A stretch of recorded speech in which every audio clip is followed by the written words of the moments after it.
За эзэшний мах ирсэн. Амралтын өдрөөр их нэртэйгээ хамт хоолныхоо махыг нэг өдрийн хооронд ангилаад ингээд бэлдээ тавьчлаа. Гуляшны мах, нарийн мах гэд ангилаад тавьсан. За цул махнуудаа бас ингээд ангилаад тавьчихж байгаа.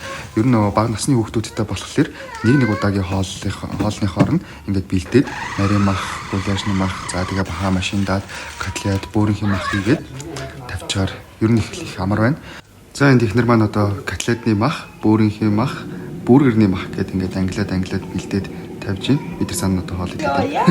За тэгээ битэрийг иймэрхүү имиж хооронд хүүхдүүд маань нэг хайрлаад ингээд тасраад их хөөрхөн ингээд байжсэн. За тэгээ котлетний мах, бургерний махаа ингээд лацтаа уутанд хийгээд агаар гүйжүүлээд талт ичж байгаа.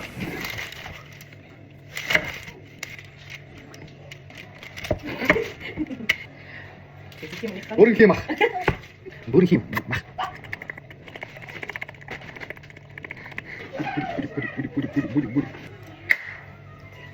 За иж ирсэн өдөр мэдээж сайхан ясаа чанан дээрээс нь гурлаад охин ногоогоо чанан араас нь будаа хайж идэн. За энэ ч дархлаа дэмжихүүднээс манай ихнэр хүүхдүүд маань нэрс буслахж байна. Нэг иймэрхүү ширээ заслаа. Үдсэнд баярлаа. Баяртай.